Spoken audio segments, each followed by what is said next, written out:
Well, anytime you're in the yard,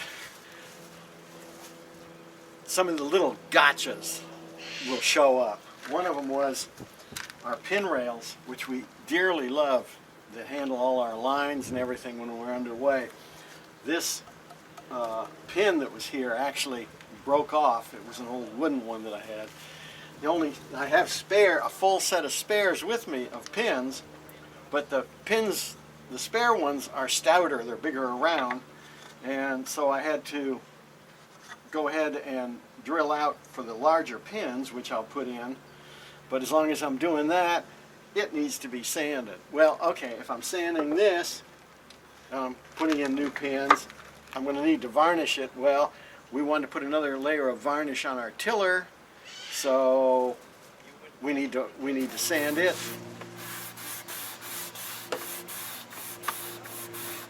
And as long as I'm working on the tiller, I'll go all the way back to the rudder. The rudder cheeks need to be done. We haven't done those in years and years and years.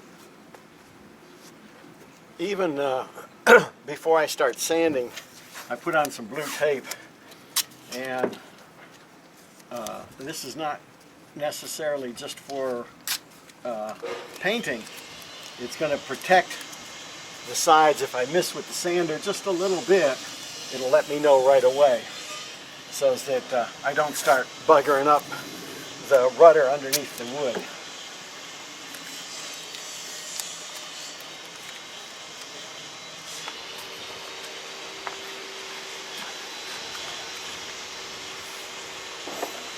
By the way, a word of warning, blue tape is not blue tape. And by that what I mean is, I get blue tape at one of the big box home stores. I've bought other blue tape from a discount place, and after 3 or 4 days I can't get it off. It's not the same. Get a good brand. It's more expensive, it hurts to buy it, but let me tell you, in the long run, it'll save you a lot of heartache.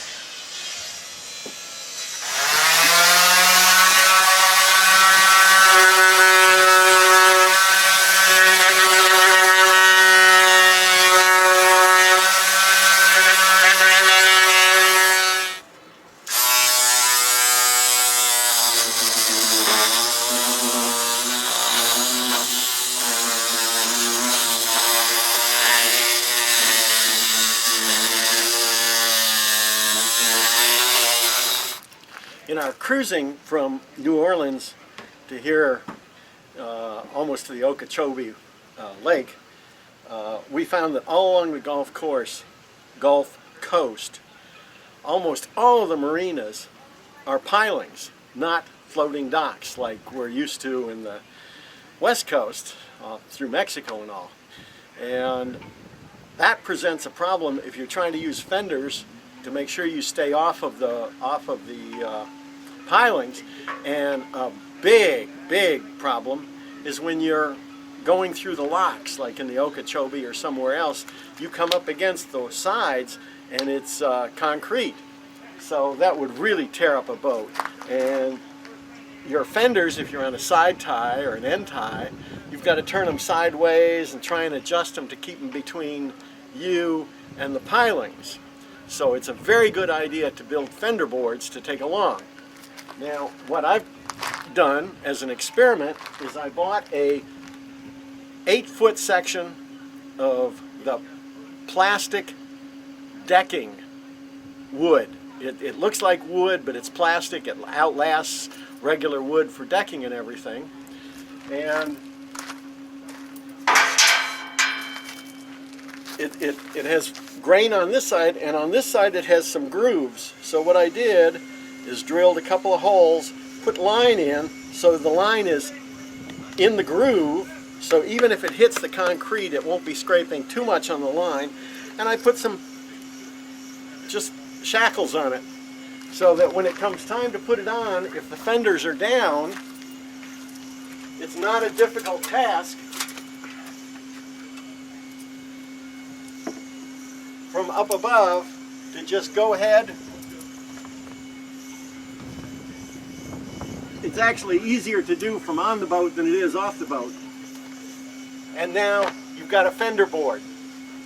protect you and your boat from those ugly concrete sides on the locks and the fenders and the boards, the pilings in the marinas. So you might want to think about one of those or two of these before cruising this area. That's a hint. Oh, and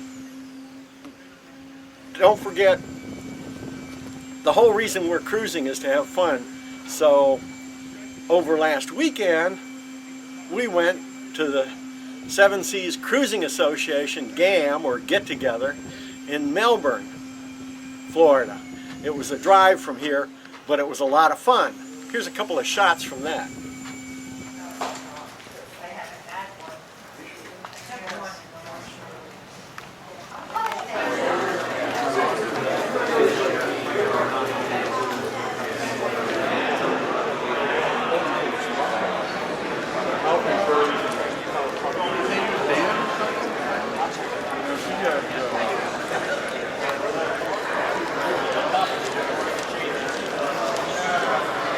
Say hi, Rich. Hey, hola. Good time at the show. Oh yeah, it's a good time at the Melbourne GAM. Sharp, maybe focus a little bit.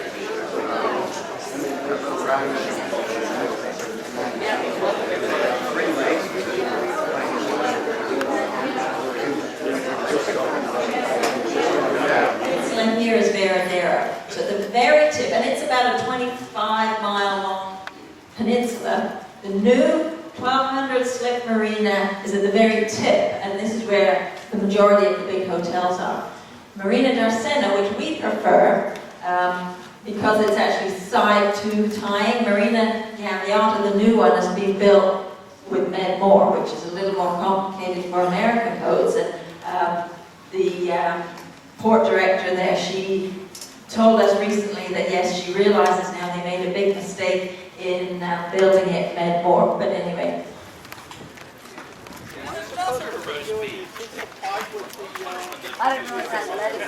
It's, again, the energy all building up in this area. You can see the hotter, darker water coming up around Cuba and between the Yucatan Peninsula.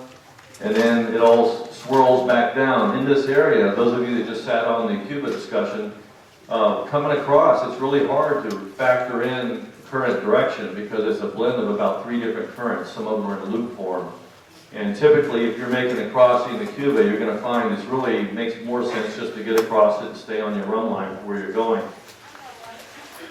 So we've got, again, the axis of the stream a little bit closer in here. It seems to be fairly common practice for everybody to come down to the Keys area and then make the crossing as close to and where the width of the crossing is narrowest. But I have made many trips coming out of Marathon and hanging a left at Sombrero Light and just going out and finding the axis of the stream and making for a very quick trip.